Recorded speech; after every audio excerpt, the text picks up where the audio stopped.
Oh, it's that time again. I know a lot of people are kind of fired up about this one, and I've been looking forward to it myself. Andy Lindahl, Scott Hastings, Ben Wade of the Zoo Boo crew is with us tonight. It's the Zoo Boo Revue. The Zoo Boo Revue, for those who are new to the program, we used to do around Halloween every year. The old Zoo crew would do Halloween shows. Right, Ben was a part of that for a couple of years, I think, and you were around for a handful of years, and I don't know how many years we did it. We did it a bunch, and then we got a new PD and said, "This is stupid. We should be talking sports." And we're like, "Do you realize this is like the highest rated, most listened to show every year is when we do ghost stories?" Did I don't think I ever told you. Yes, so you're talking about Chris Olinger. We might as well name names. Who cares? Yeah. I don't know if she was. Never mind. I won't say it. She wasn't fond of our chicanery. Okay, no, she didn't like fun. She wasn't fond of fun. She was not fond of fun. Yeah, she didn't like people. Yeah. I got a funny story about her. So, I got a bunch of funny stories. But it was interesting because she came in, and I remember she called me in one day, and I remember her asking me, and that's when I should have known we'd become the hunted. She's like, "Do you think the zoo really fits with what KOA does throughout the day? I mean, it's news and politics, and it's just this thing." I was like, "Yeah, I don't know. Great ratings for however many years. Sure, whatever." Yeah, I mean, I think ratings fit anywhere. Have you had any ratings close to that since? No, you haven't. No. So I remember inviting her in one day. I think AJ got a little bit nervous because technically he was running the ship at that time. But I said, "Why don't you come back?" I said, "Why don't you just come back to the control room, and we'll just sit together, and we'll watch how this goes." And I remember she came back, she tried to sit in the corner because she didn't want you to know she was there. And so she walks in, and I just want you to see how quick it takes for a line to fill. First off, you see the full line sitting right there. They're all blinking. Minute someone's done, it's not, because there's full lines where every few seconds or 30 seconds you get another call in. Yeah. Then there's the Zubu days where the minute a call hung up, someone else is already calling because everyone's trying to get through like it's telethon. Even if you like or don't like scary stories, Ben, right? I mean, or like scary movies, which I don't. Everybody likes a good scary story. Absolutely. And we would look. People would call and tell us all the time, "Thanks for doing this. It's a lot of fun." It just was one of those. It's Americana in a way. It's pop culture, right? I mean, like you said, you don't even have to believe everything. We didn't believe every single story somebody told us, but it still was. We had the music, and it set the mood. You were driving home. You were going to take the kids out. It was a lot of fun. Yep. And the time had already changed, so it was always dark. already dark. We always loved it because we turned all the lights off in the studio, and we did that the first year, just ghost stories. And then after that, we said we got to go somewhere and investigate something. This was really before all those shows started up, and we said, let's go stay, because Colorado, and people who live in Colorado know, this place is peppered with haunted stories, if you will. And the one lieutenant lady who called in that was working out at the old Army base, right, and the story about that and all that stuff going on. There's tons of stories. The mining stories. Yeah. I mean, some of the stories we got. I mean, we got some creepy stories over the years doing this. Well, so we're going to start with this because Ben's along with us, and I want to get some of Ben's memories about things as well for obvious reasons because Ben got to go on a few of the trips. But here's. Now, can I tell people to set Ben up a little bit? Well, we're going to get into Ben's story. How about this? I'm not Ben's story. I'm just going to tell everybody the truth. I was the instigator of doing this. I think that's fair to say. You loved it. You and I were talking about, remember the show MTV's Fear is kind of what started all this. You and I were BSing about it one time, and then the next thing I know, and for those that didn't know, they'd lock people in a scary location. They'd have to go do challenges. A lot of the famous scary locations. Help make Joe Rogan famous. Yeah. It just was, I thought it was a fun show. Next thing I know, you're going, "Hey, I want to do something like this." I was like, "What?" Well, now, might have been my idea, but Ben's goal for me, I would not stay in a room by myself. Now, we spent the night in all these places. When Ben was on the trip, Ben and I were roommates, right? Let me just say thank you for that. I didn't say, I was going to be a tough guy. I was going to be the cool guy. I get to hang out with the cool kids, because for the beginning of this, I was the intern. Right. And then I got hired on, and Then you became So the bodyguard. You went from intern to bodyguard. I went from intern to bodyguard, but I was like, oh man, I'm with the cool kids. And then Scott, I'm going to bunk with Ben. And in my head, I'm like, oh, thank you, Lord. Thank you, Lord. Because there's no way. I mean, I didn't sleep anyway, but there was no way I was going to stay by myself. No. In any of those, in the Croak Patterson and the Victor Hotel. Places. No way. Well, I know it would. Well, we got a story for the Victor Hotel. We'll tell in a second. But seriously, I traveled with Ben and a Bible. Yes. Because I figured it wasn't that here's the way I look at it. People say, well, the Bible's not real. We don't believe in. Listen, if you believe in demons and stuff, then guess what? It makes the other side real. Right? If you believe in demons, then there must be angels, right? There's a yin to every yang, right? I would agree, yeah. So I kept that Bible with me, and then Ben, because I figured I could outrun Ben, although I proved that I couldn't. I always figured I could outrun Ben to the door. If anybody was getting got, it was Ben first. Hey, man. Ghost shows up, everyone's running a 4.240 all of a sudden. I know, right? Oh, yeah. All right, so here's what I want to do. It's really cool. Ben was kind enough to bring his iPod, and it's literally his iPod from the 2000s. Classic iPod. It looks like the U2 model iPod. Remember when U2 did their special iPod? That's what it looks like. So here's what I want to do. Ben brought some of the clips that we had from the show. So first and foremost, we told you the great story. I think it's a great story. Last week of you guys sitting out there, and it was the place in Georgetown, right? This is where we got this EVP of the person saying, read the Bible. Yeah, this is the read the Bible from the basement, because we already told people the story about that. Yeah. Here's the clip from the show where we caught, and if you listen towards the end. And for everybody to know, the guy that was on the phone that you may hear at the beginning of this, it already hung up. He was gone. They once everybody gets done with the story, the people back in the studios, boom, put them on hold right away.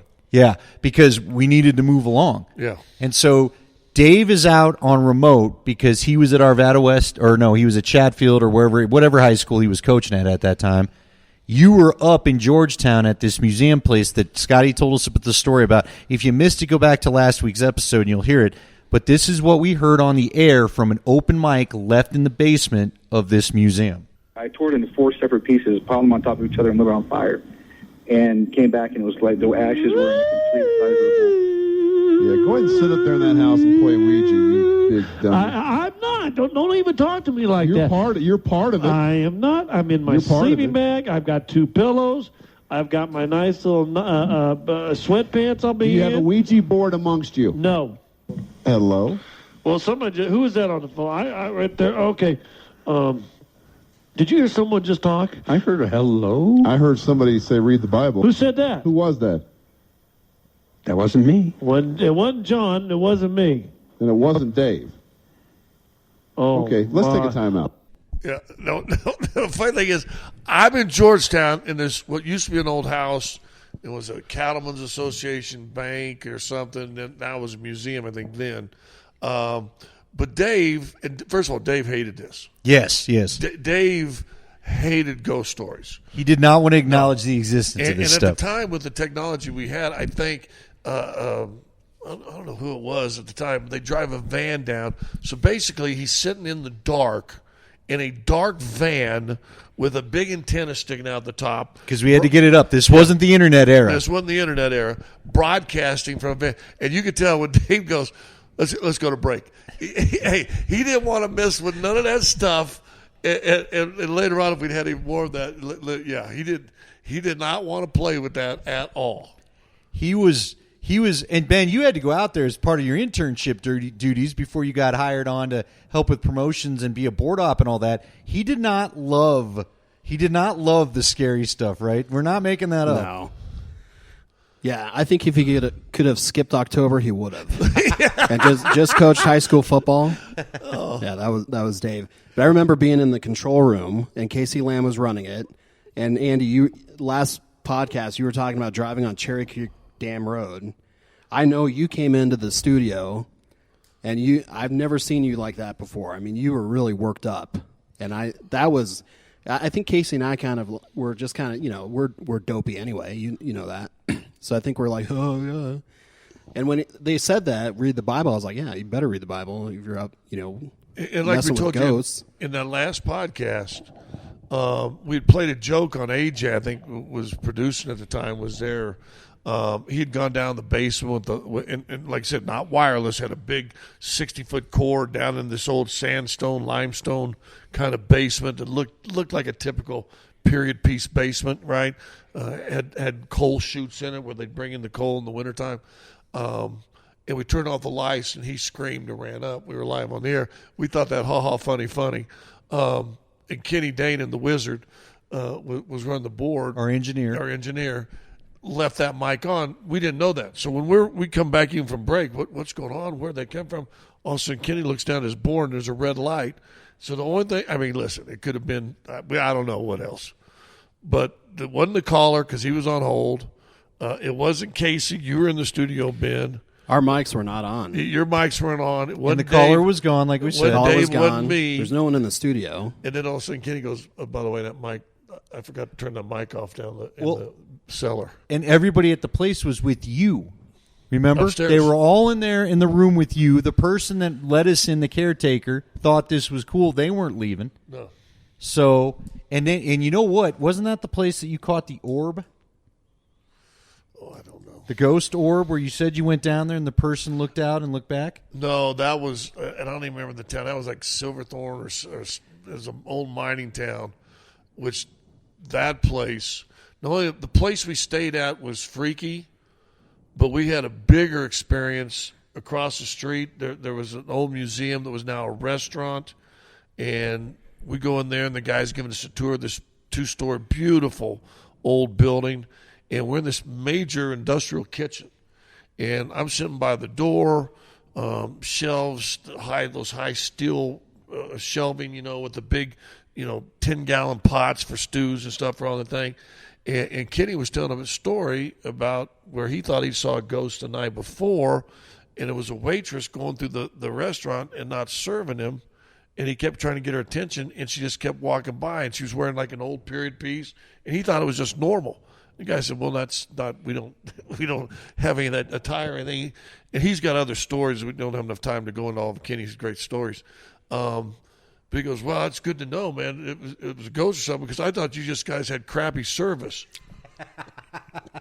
I swear to God. And we're standing. There's probably 6 of us, and there's a 3-rung shelf above me, industrial shelf, and this 10-gallon pot. So it don't weigh like 1 ounce, right? Remember that? Comes flying off the top shelf about 5 feet through the air and crashes over on this other table that's set up a setting, to cut stuff and everything. Comes flying off this top shelf across this little, 4 or 5 feet, Ben? You were in there? Were you in there with us? And I was in there, and there's no way it would have been. You know how you can set something on a shelf and it could just fall tips off, over, and yeah. it tips over. There was no way. No, we tried to debunk it. I mean, we how'd that do? And it was right when it's good to know. I just thought this place had crappy service, and all of a sudden this boom comes flying across and crashes into the ground, and you should have seen 6 dudes like, what? You guys, I think, were more freaked out by that than anything. Was that the scariest thing you guys experienced? Because every one of you came back and told me about that and was freaked out by it. Now, was that... There was a haunted room upstairs, that same place, and had a digital Casio G-Shock watch.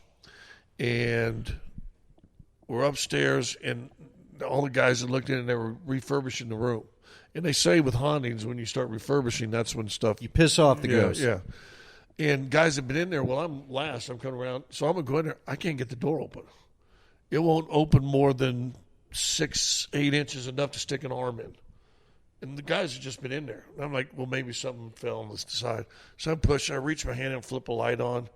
And all I got is my hand in there and arm with my watch in it. Can't really see anything because I can't get the door open. I set the light off, close the door. All of a sudden I said, man, we got to go to bed. It's like 4 o'clock. We walk down the hallway. Go, what are you talking about?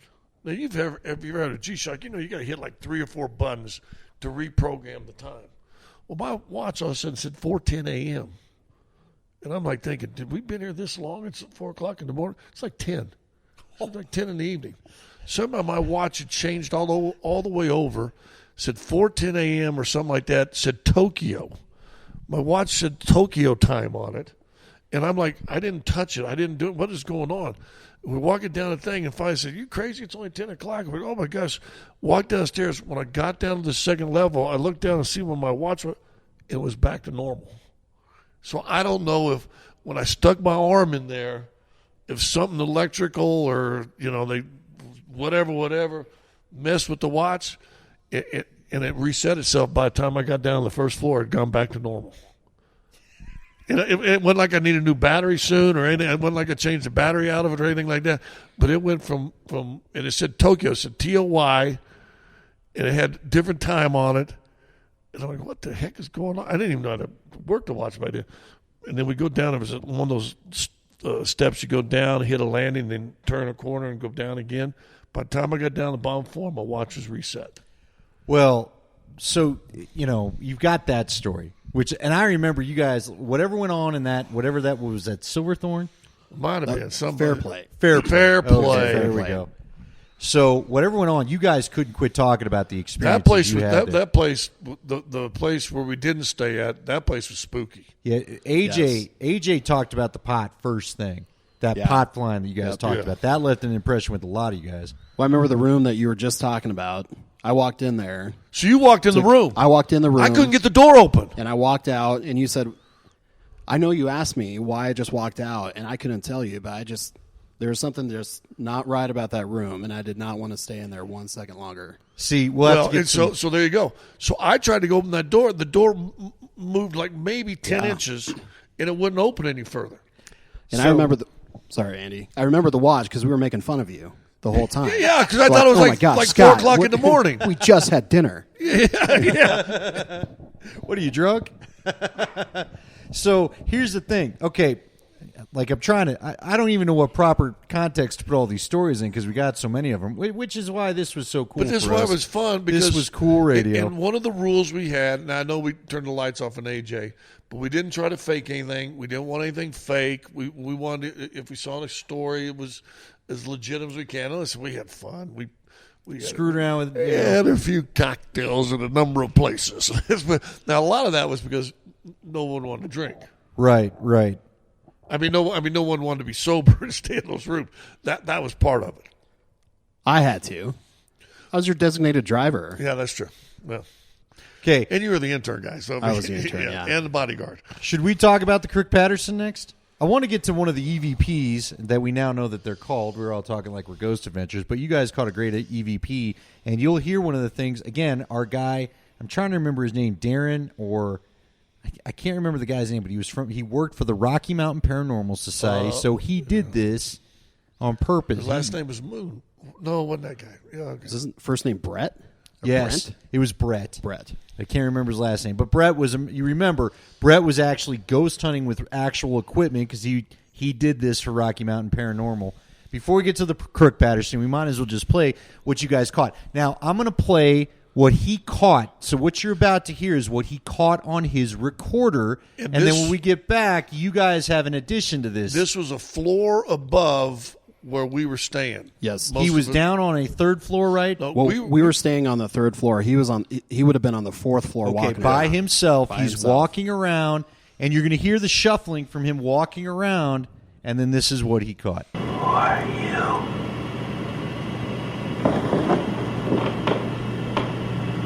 Who are you?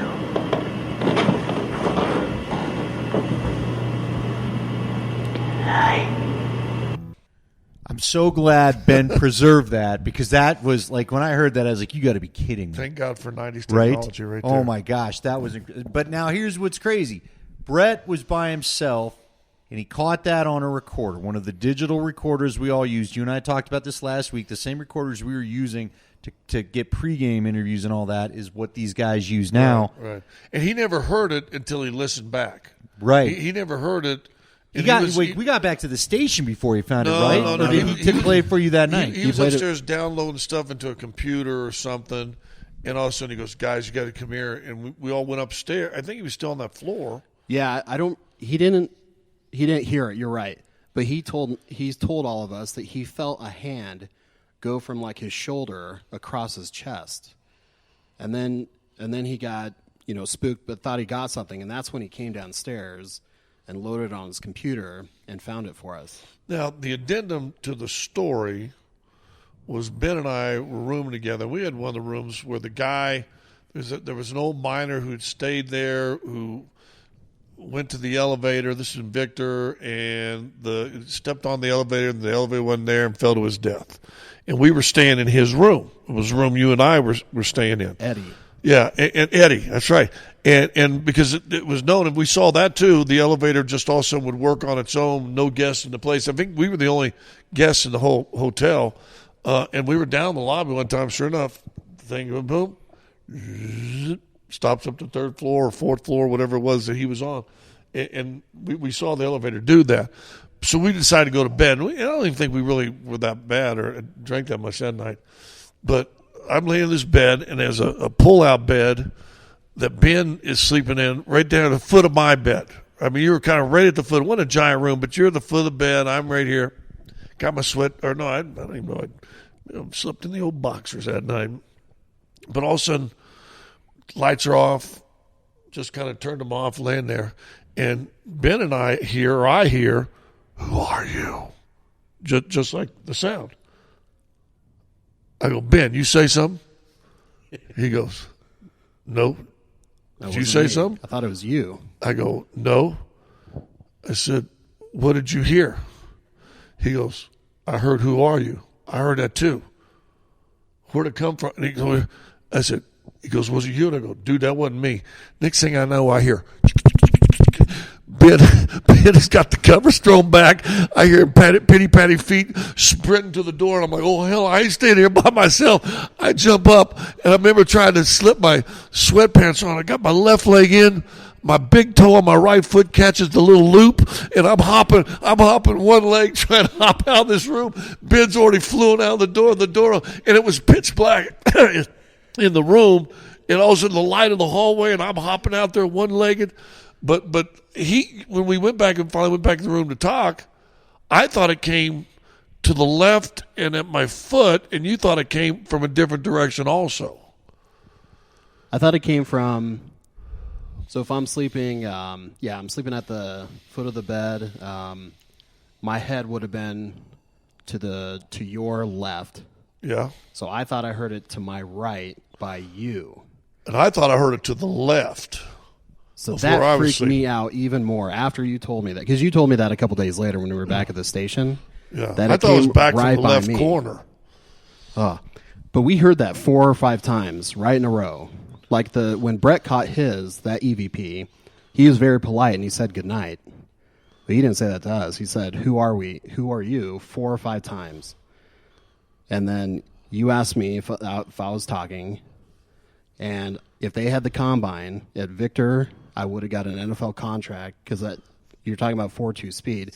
I was out of there. Oh, no, he's less than 4. He was supposed to be my bodyguard. He's out, and I thought we were just going to try to, whatever. But I remember coming back in that room and said, hey, we're not here to hurt you. We're sorry.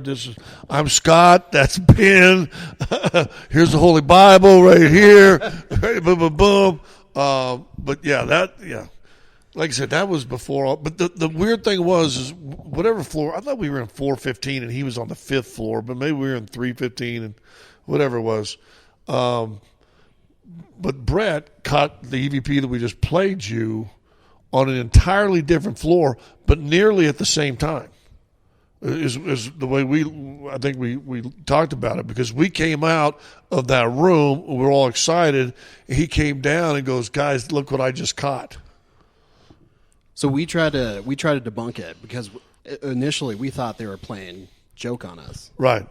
And so we went back in the room and we took one of the other radio guys with us. Just, we're like, hey, you got to come in here because you're playing tricks on us. They played it as loud as they could in their own room.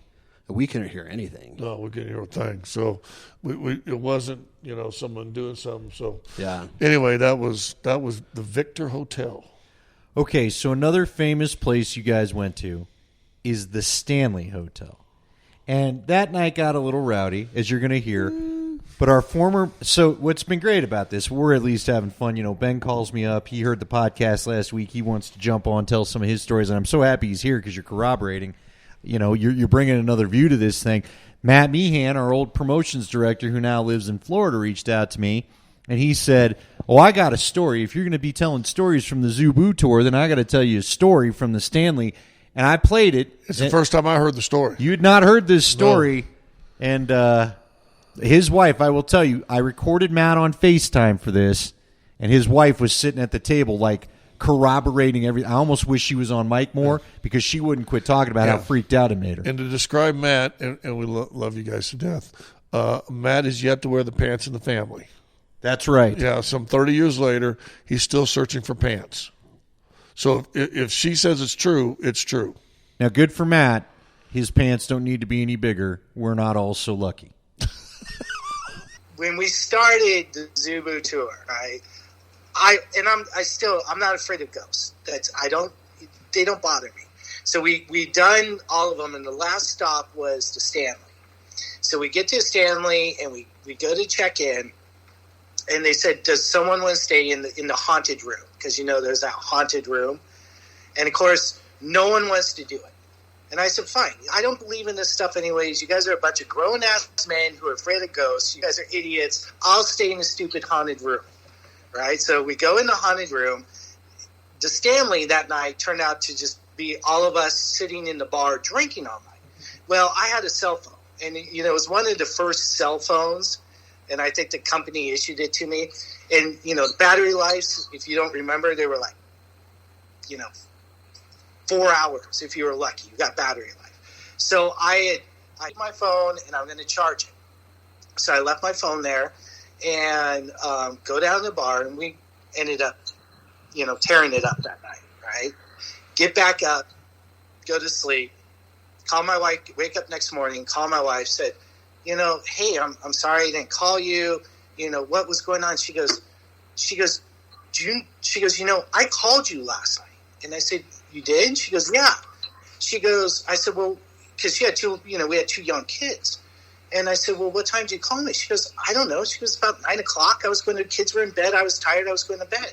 I said, "Well, I was in the bar and I left my phone in the room. I told you that, and it was charging." She goes, "Well, yeah, I called you the first time you didn't answer. So I called the second time you didn't answer." She goes, "The third time I called, the phone picks up. You don't say anything. I hear nothing, but I hear voices in the background, and I hear talking, and I hear like people hanging out, and then it hangs up." And she goes, "I really thought you called me last night and just hung up." I said, "Honey, I didn't have my cell phone with me all night long." So that's Matt Meehan. Now, do you guys have any other stories from what happened at the Stanley? Because the Stanley was one of the most haunted, famous locations you guys went to. Well, it was famous. There was great stories. The only thing that was weird that happened is there's a tunnel system underneath the Stanley Hotel that goes over to the other bunkhouses, like where the help and stuff would live. That's just not off property, but probably 100 yards. I mean, those tunnels probably go 50, 75 yards at least under the ground. That we were down there, and we just kind of got quiet. We didn't, like I said, this is before EVPs or we knew anything about that stuff. We were just doing it to see if we could get any experiences and stuff like that. But we were down there, and you could swear while you're down there, you could hear whispering. We didn't have any recorder, but we were down there, and I remember, also, what was that? And you feel like you could hear someone talking, but listen, I don't have recordings or anything of that nature. But I will tell you the funniest story, and I think this might have been one of the first times at the Croak Patterson, because we would do our shows, we'd do the zoo from those sites. Right. And as we mentioned a while ago, Dave was in the middle of high school football all the time during Halloween. So one time, CJ, Charles Johnson, was doing the show. And we decided we're going to, all the way on the 3rd floor, the very top floor, and they got some spirals up there and these cool peak things, and that's where he caught an orb. That's where Kenny took a picture of an orb, and when he zoomed it out on his computer and expanded, you could see a face in the orb. Now, we don't know if it's legit or not, but it looked cool. Matt has it.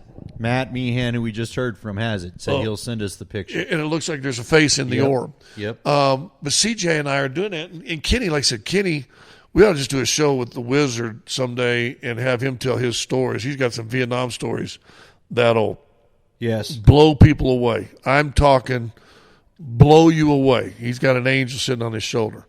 But he was sitting there telling us a story, and CJ was like being skeptical, not believing this stuff. None of this stuff don't matter. This stuff ain't real. Oh, you guys are hokey. You guys are faking it. Blah, blah, blah, blah, blah. And CJ's one of my dear friends. Love him to death.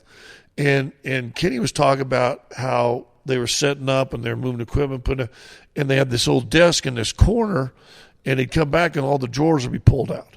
And he just kind of pushed them in, moving around, stuff like that. And we were sitting in there for an hour and a half doing the show, and no drawers had popped out, and we didn't even know the story until Kenny started telling the story. And CJ starts doing his heckling, laughing at, oh, come on, man, you guys are crazy, man. And swear to God, it wasn't like 2 or 3 seconds. It was either 2 or 3 drawers at one time, and they were at different angles. So it was like left side of the room, right side. So it couldn't be like they're all sloping one direction. Also, like 3 drawers go and open up. See, right while we're watching it, we're sitting there watching, and these drawers open up. It's all of a sudden, hold on. All of a sudden, I hear this. Oh, hell no. And CJ takes off his headset, and he takes off. He's running. I'm laughing, not even worried that I should probably be a little scared. It's still light out. He runs out, from the top floor all the way down. I had to go out to the car and talk him back inside. I said, dude, we still got 2 more hours of show to do. He goes, Ma, you ain't leaving my side. So get him up, come back up there, do the show, go to break a little bit later. I got to take a pee. I said, okay, right around the corner. You coming with me? So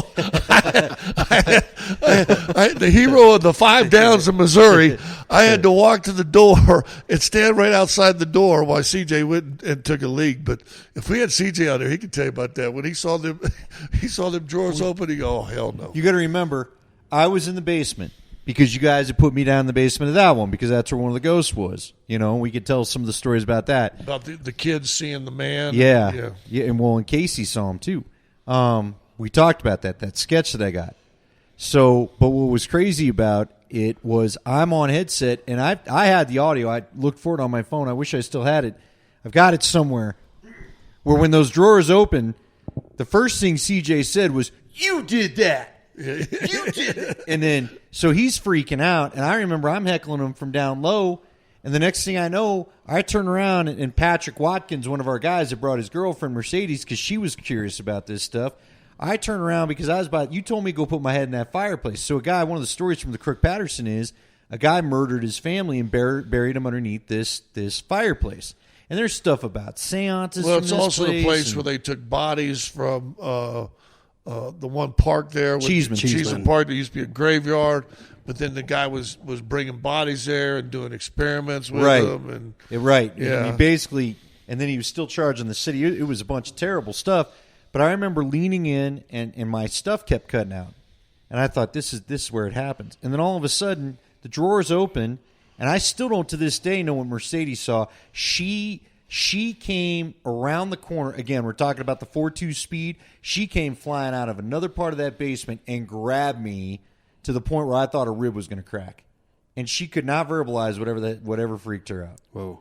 Oh. And if you remember, I was like, Mercedes, I was like, what's, like, you guys are freaking out because the drawers are going on, and I'm asking Mercedes, I was like, what's got you spooked, I mean, because you're about to break a rib. You need to, I want to be able to get out of here too. But you talk about the nasty feelings in the room. Do you remember what struck me about that house? And this place is off 11th and Washington. If anybody wants to drive by there and see it's a private 10th and Washington, whatever. Yeah. Look for the Crook Patterson. I will never forget going into one of those rooms like you talked about. Do you remember? It was late in the day, and most of the house was stuffy because the windows wouldn't open. We went into one of the bedrooms, and it was ice cold, as if a window was flung open and hadn't been closed in like 3 nights. And that's when we said, we got to get out of there. I was like, I don't know what's in here, but something's in here. Yeah. Well, did you tell the Casey Lamb story? So we'll tell it again in case you missed last week. Go listen to the podcast, someone subscribe. You remember this though, don't you? Oh, yeah. So what had happened was you guys did your investigation and nothing really happened, and investigating or whatever we want to call it. I stayed there. Remember Jeb Putzier showed up with us?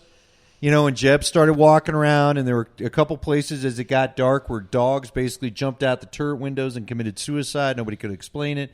They basically jumped to their death from the second or third story of the house or whatever it was. It was a creepy old house. Yeah. And all I remember is there was the playroom, and I think that's where Mercedes came running from. So in the playroom, they had the kids, and the kids, played in the playroom, and the mom was always hearing the kids talk to somebody else in the playroom.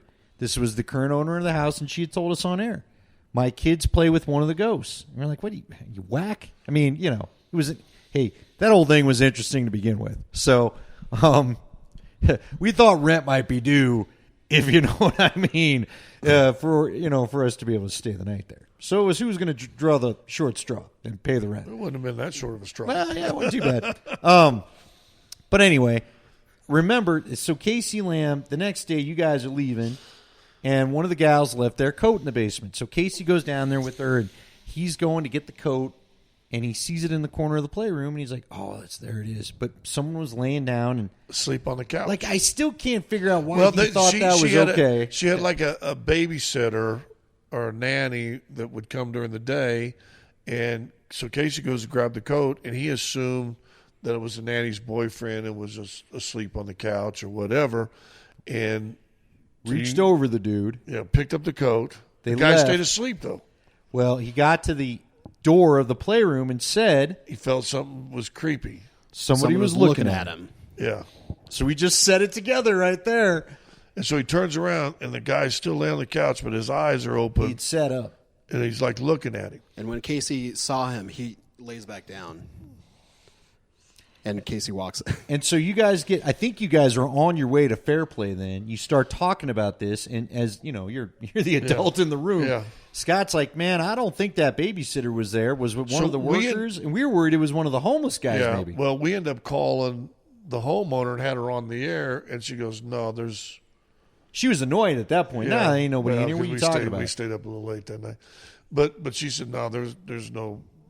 Doesn't have a boyfriend. There was no boys here. There's no. So we owe Casey, and I don't know how we did it back then. Radio was. We got fun. A police sketch artist. Yeah, who Casey went and sat with this police sketch artist to draw a picture of it. So you still got that picture? I got the picture lying around. My wife hates it.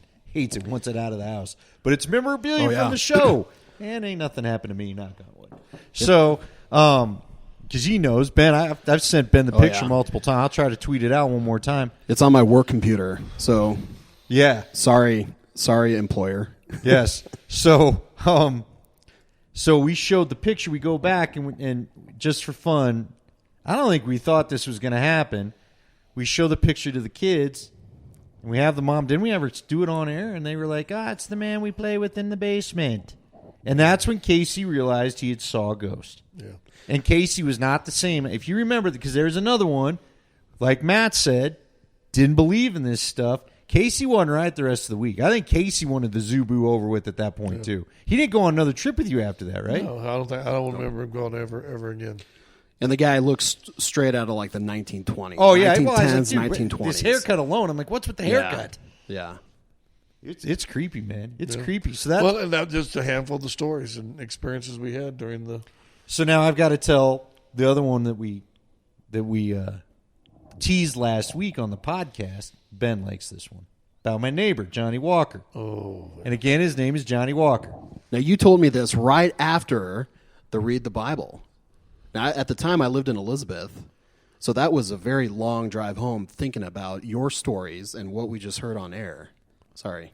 No, Scott has heard this so many times, but he calls us after I tell the story on the air. So we were on the air, and I was telling the story. Basically, I'll give you a quick version without trying to make it too quick. But I lived in a neighborhood. I had a neighbor named Johnny Walker across the street. And I could always sit on my porch. I had a nice big porch in my childhood home where I could swing.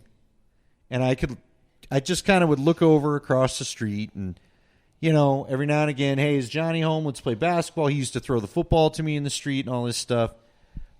He was just a good dude that, in a way, just kind of hung out with me. So, and I was in high school at the time. So I'm sitting on my swing, and I'm doing the swinging, and I'm thinking, hey, let's get a game horsing. Johnny had been, talked about Johnny on my show. He got struck by lightning, and the weird after effects was he can walk normally, but he can't get his legs to run, and they can't explain why. Because he literally got struck by lightning in Florida, had to be airlifted by Flight for Life, whole deal.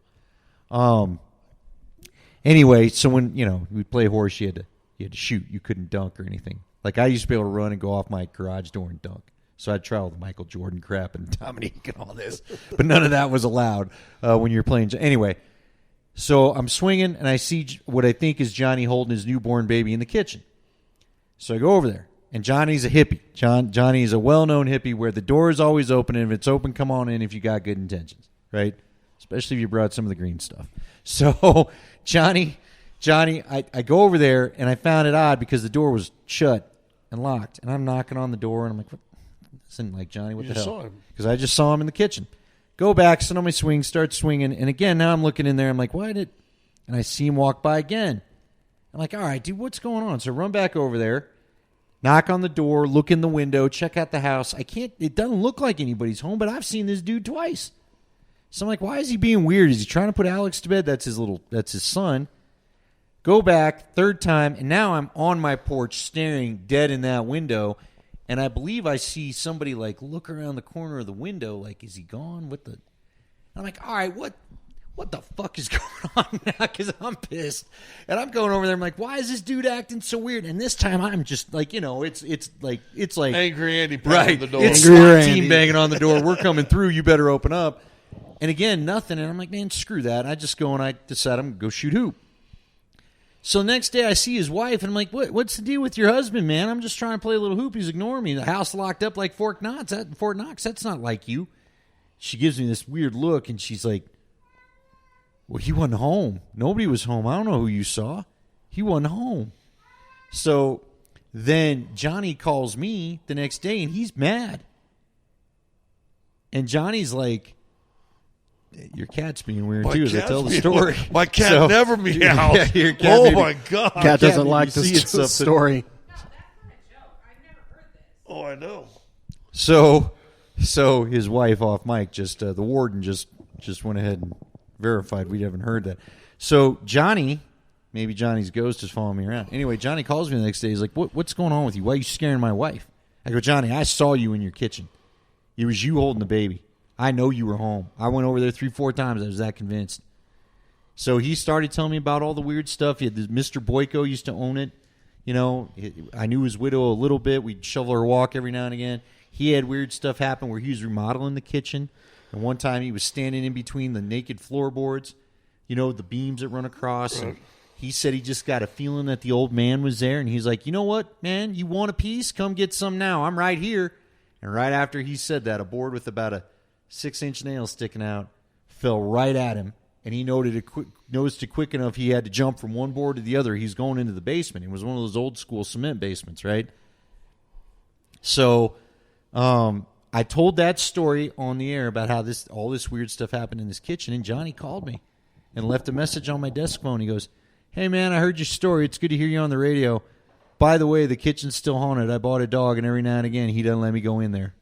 Like the dog just blocks it off and won't let him in the kitchen when he senses something's in there. Oh, jeez. Wow. So, I got stuff from my mom's side. We got all sorts of stories. But can you tell the one where you had a buddy over at your house? Oh yeah, that's my mom. You want to hear that one? It was weird. It was okay. See, these are longer ones, but you know what? Just turn down the lights. If you heard some of the, maybe we can play some. We'll play. Stories. You know what? At the end, we're going to play you a couple of stories we got. Some of Scott's favorite stories from the show when we do the Zoo. I don't know about favorite, but it's ones we actually saved. These are Ben's Thank you, Ben's iPod. Yeah. Classic iPod. It's the favorites of what's still around. Yeah.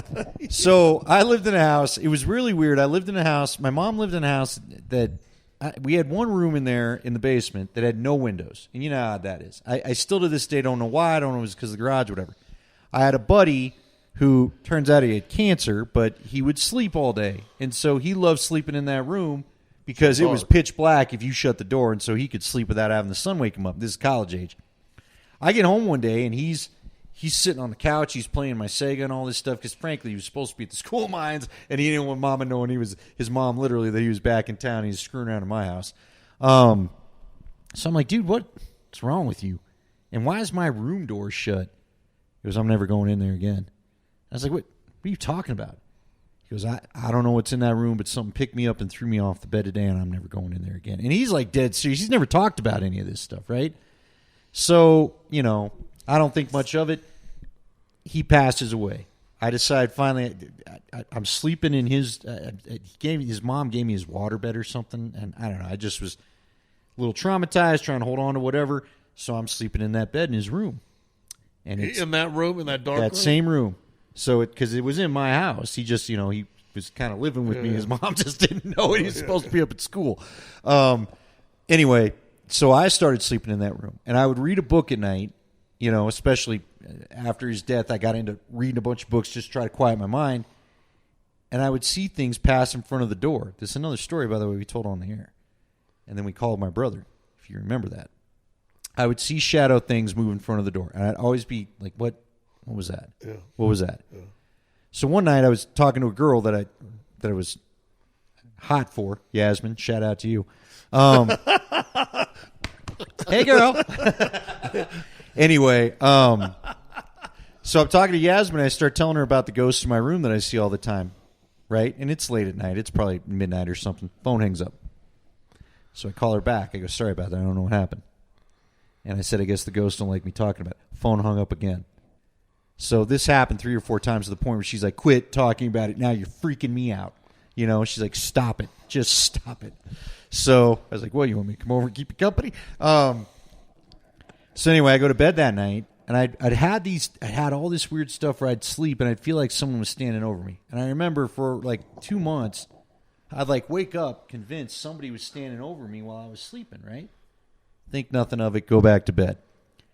So this night, after I guess I teased it too much, I felt like someone was standing over me. I woke up, I started to rise, and the little boom box I had on the top of my headboard came down and smacked me right on the head. So that's when I was like, all right, you know what, I'm out of this room, I'm done. I moved in with some buddies anyway sooner or later, but when I moved in, then my brother went down and slept in that room. And you remember we called him on the air, and we had him on the air during the show. I think you were there, and I said, hey, Nick. He didn't know we were going to call him. Right. I go, you know anything weird about that room in Mom's house? He goes, you mean the shadows? And that's what you...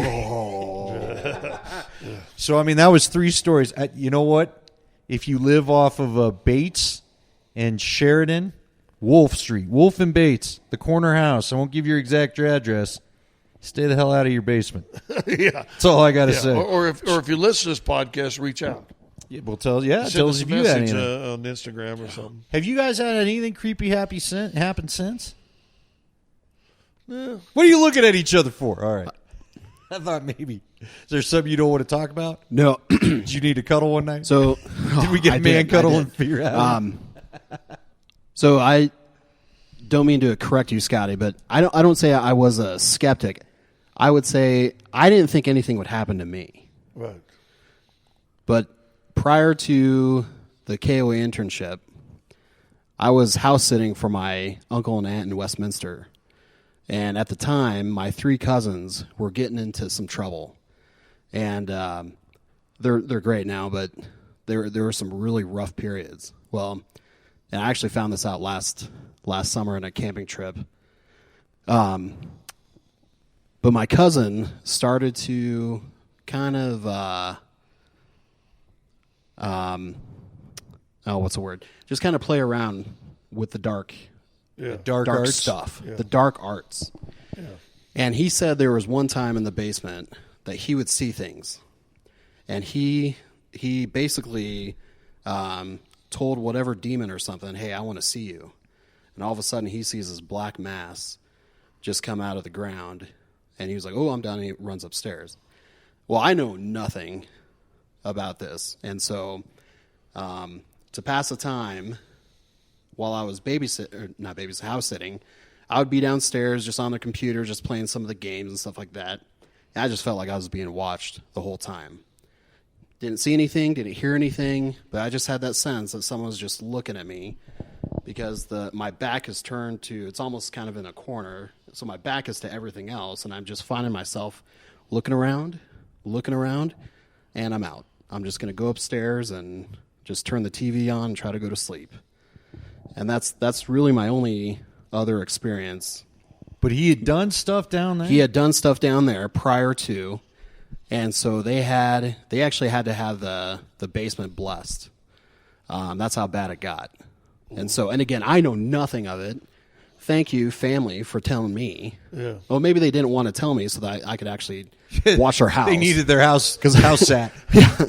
What, you have ghosts down there? It looks like I'm be busy for until the exorcism is over. If a robber would ever get hacked off, if or the ghost would get hacked off if a robber came in.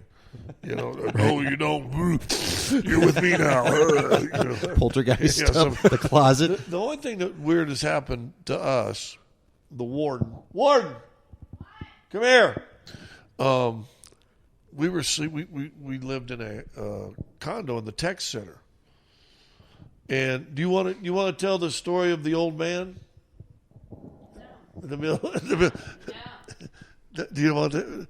Well, you can correct me. All right, no, because you're going to be wrong. So, long story short, we're in our old condo, and now it's a Halloween spooky story, so not too short. I'm never short. Okay, good enough. You can cut me off when you need to. Okay, so we're laying in bed, and Elle wasn't even born, so it was just us and like silence, which we're not used to. So I'm laying in bed.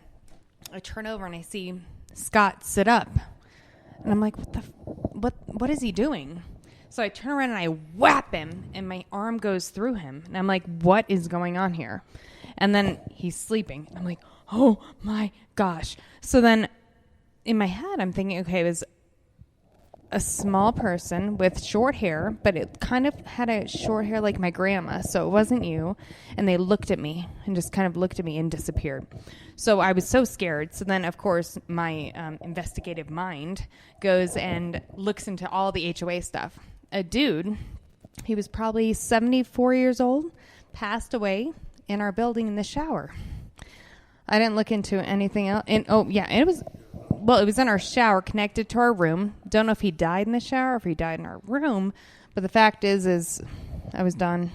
Say goodnight. Say goodnight, Gracie. I can talk more. What just happened, by the way? The cat was howling over there as we're telling one of the stories? So, yeah, he was howling, and he doesn't do that. And he was, like, trying to dry heave. He didn't puke anything up. And then I Googled it, and they said that cats can sense evil. Now he's in here kind of staring at y'all, so. Yeah, he just came over to me. I know. But he didn't puke. No, he didn't puke anywhere. He's investigating. There might be so anyway, yeah, so she tells me in the morning that, I thought you'd set up, and I didn't, didn't believe her, whatever. But then, we did find out a week or two later that there was the old fellow because we got that condo at a really good price. Now we know why. that actually a guy had died while living there. So we wonder if maybe I never saw anything. What would you do if you found out someone had just recently passed in a house you just bought? Because they're not allowed to tell you. I'm not sure I should tell you how I know that. You're not allowed to tell you? They're not supposed to tell you. I thought they had to tell you. No, the realtors do not have to tell you. Really? Nothing to sway the sale. Here we go. Okay, I promise I'm only talking one more thing. So we've been looking at all these houses on ilovethisoldhouse.com, and we're seeing these houses that are $400,000 that are like 12 bedrooms, 16 baths. But they don't disclose because, yes, you do not have to disclose that someone has died in the house. So that's why all these houses, they have non-disclosure agreements. So let's go buy one. That's how all these paranormal shows start. Yeah. So there was this beautiful house, giant bedroom, lots of land, right near Amityville. It was a wonderful deal. Yeah.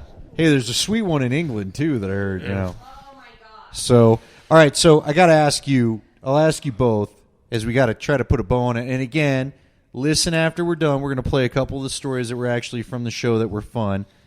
What was your favorite spot in all this? What was your favorite stop? What was the best time? Well, the fair play one was the most intriguing to me because we felt like there was a couple things that directly happened to us. I wish we would have stayed at that place. That place was kind of weird and spooky. I don't know. To be honest with you, it was just the camaraderie. The fun I had was just everybody seemed to get into it, and all the callers every year. I don't think we had any repeat stories. And there was always new stories. And the first year we tried it, it was a huge success, and then expanded. And then, Peter Boyles was doing his stuff, and he got into it. He loved listening to our show because obviously he was doing the mornings, and he loved the stuff we would do. And he would call in to us and say, "Hey, Scott, you got to try this place. But it was really just all the people and the stories. And what you realize, there's probably a lot more people have had something they can't explain, right? Weird stuff that has happened to them that you just don't know about. What was your favorite part of it all? Well, I just hanging out with you guys was great, but I think even though we heard the voice of Victor, that was more of a personal experience. I didn't have anything happen to me at Croak Patterson, but actually that probably was a favorite because of the history, because of what Casey saw, because of the history, because of what the kids saw in that room. And when I walked in there, the first thing I saw was the armor of the knight. Yeah, and that just set the tone. I was like, "Oh crap, I'm not getting any sleep tonight." So just the fact that it's there, and actually, I work downtown, and I walked past it one time, and just for a couple seconds, I walked there, looked at it, turned around. So that was probably my favorite one. But I will say, even there's some times that I'll listen to my classic iPod that's still working, and that EVP will come on, and I'll hear it, and the short hairs on my neck will just pop straight up, and I'll hit next. Yeah. Because what was it, 16, 15 years later, I can't do it. Well, I'll tell everybody, because, again, I got into Ghost Adventures. If you want to see something scary this Halloween, and it is scary, rent on Netflix, find Zach Bagans, the head of the Ghost Adventures crew.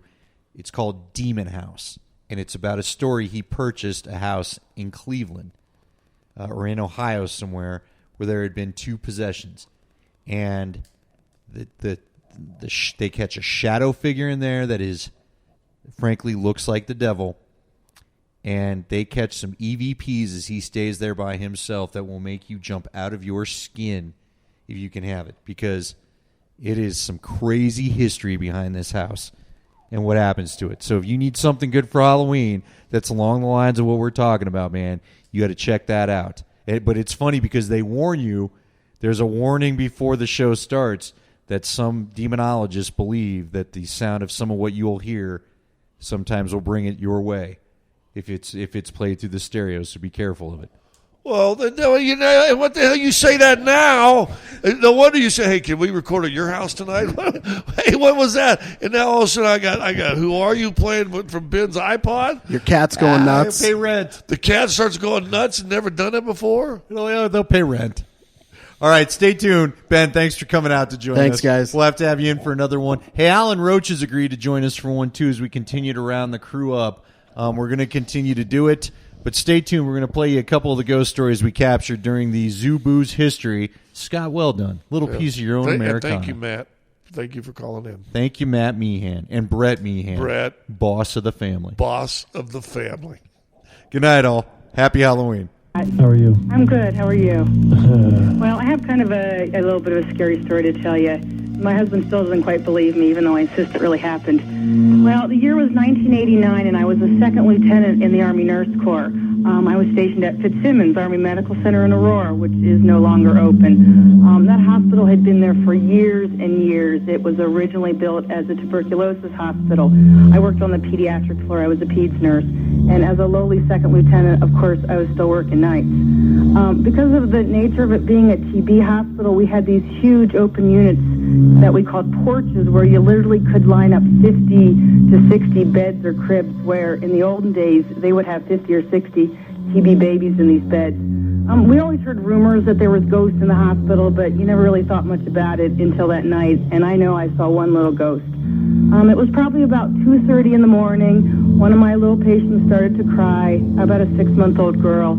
I went and warmed up a bottle, walked into this open bay room, turned on the bedside light, which gave me plenty of light to see, but it was still dark enough that it didn't wake up everybody else on the floor. I sat down in a rocking chair, picked this little baby up to feed, and didn't really even pay attention to the pile of toys that was by the door. Oh, I'd say halfway through this bottle, I saw this toy, and it's one of these old-fashioned toys that we used to call a popcorn machine. It has like a clear round dome with the little colored balls inside and a long-handled stick. Do you remember that toy? You could lift it up, the handle, and you'd push it, and all the balls would go up and down and kind of go pop, pop, pop. You know that toy? Well, I'm feeding this baby, and out of the blue, I see this handle raise up probably about the size of a 3 or 4-year-old child and go 18 to 20 feet across the floor. I knew I wasn't imagining it because I saw those little balls going pop, pop, pop, pop, pop, probably 5 or 6 seconds, which sure felt like about a minute at that point. I just stopped dead, pulled that bottle out of the baby's mouth, watched this toy go all the way across the room by itself, and then dropped the bottle at that point, which shattered on the floor. That little handle, whoever was pushing that toy must have been startled, not realizing I was there. That handle of that toy dropped to the floor immediately and bounced, and I felt this little whoosh of like cold wind kind of go across my face. Of course, everybody came running into the room and said, "What's going on? Did you fall asleep and drop that bottle?" And I was speechless for a couple of seconds and pale, white, and it took me at least a minute to say, "There's a ghost in this pediatric unit. I saw a little ghost." And of course, nobody believed me. They thought I was asleep, but was wide awake, saw this toy stand up, go 20 feet across the floor. No doubt, there was a little child in that room with me that night I was feeding that baby. Oh, my gosh. Yeah, I remember it as vivid as if it was yesterday. There's no way I can explain that. That's not wind. That's not a dog. I saw that toy stand up and go all the way across the floor with a little handle, like some child was pushing it. Back in 1981, my wife and I were big game hunting in western Colorado. Had set up camp, and that evening we'd had dinner, had a campfire. There was like 2.5, 3 inches of snow on the ground. And we're sitting there just kind of kicking back a little bit, getting ready to turn in. And we could hear this horse coming. You know, you could hear the hoofs coming through the snow. And we figured, well, it's a hunter. Well, out of the darkness, this man hollers, "Hello to camp." We all, "Yeah, come on in." So he came in. This guy is dressed in 1800s period dresses. The saddle, they don't make them anymore. Anyway, he got off his horse. We poured him a cup of coffee. He drank about 3 or 4 sips out of that. Visited. He said, "Have you filled out meat?" I said, "No, we just set camp. We're going out tomorrow." And he said, "Well, good luck to you." And I don't know, a couple other things. And he said, "Well, I've got miles to ride." And he got back on his horse, set his coffee cup down, and rode away. And my wife looked at me and she said, There's no footprints, there's no horse prints, there's no hoof prints, there's nothing." She said, "Where in the hell did that come from?" And I said, "I don't know." And we went as far as the light would give us. There was no tracks of any kind. She went over and picked that coffee cup up, and she said, "Norm, this coffee is cold as ice." God, what a great one to end on. Norm, good call.